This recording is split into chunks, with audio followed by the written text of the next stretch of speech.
Well, this is my, well, say second eldest sister, as you heard say before. But this was Edna, dear Edna to me. The person I was spoilt completely by all the family, being the only boy and the baby. But Edna, she spoilt me, well, rotten to put it. She she stayed single. She never married. I know what I've heard, and she told me she had some good boyfriends when she was young, but she stayed single. And say when I lost my mum, and I was just the two of us at home, she looked up, spelt me. In fact, spelt me rotten. I couldn't have had a better person or anything. To me, she's still dear Edna, like, and many people in Blackheath would know her because she's been there all her life and a real darling. These are my two oldest sisters. Well, young girls. It must have been, I should assume, just before the First World War or about that time. But I'd say the sister on the right, my eldest sister Phyllis, she was born in 1903, and 18 months later, in 1904, was my sister Edna. But as I say, we're going back a few years there when they were young girls. Now this is, well, say my youngest sister, older than me. She was 4 years older. She was one I used to say in the family that she was a memory of the First World War baby, because I had two sisters born in 1900, one in 1903, one in 1904.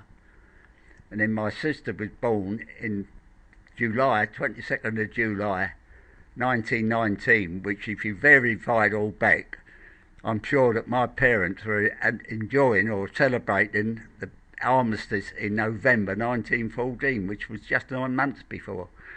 So that's only my own thoughts on this. But anyhow, followed on then. 4 years later, I popped along. But that's, as I say, is my, well, youngest sister. She died 5 years ago. She used to take my part in when I was a kid.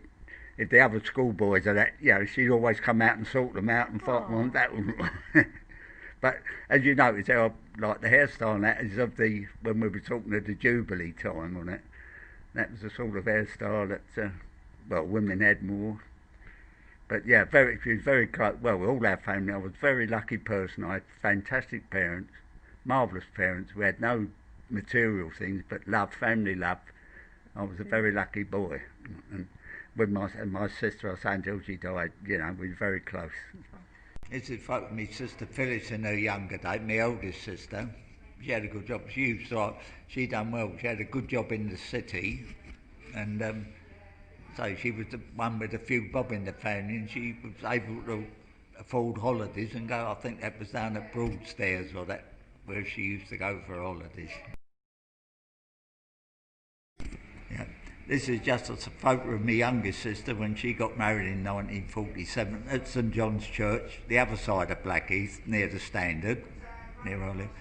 And I'll say that's her family, my mother on the right hand side, and my second eldest sister was a bridesmaid. She was my eldest sister at the back with myself, who had the pleasure of giving me daughter, not my daughter, giving me sister away, and that's her husband's parents and sister as a bridesmaid on the other side. This is a photo of my nephew leaving, not long been married, but leaving England with his Swiss wife, who's the young lady in the centre, and that was seeing them off, the family seeing them off from Bromley South Station on the start of their journey for his new life in Switzerland. And as I say, he's been there 38 years since. Often visiting back to England, of course, but that is there, the family, as I say, with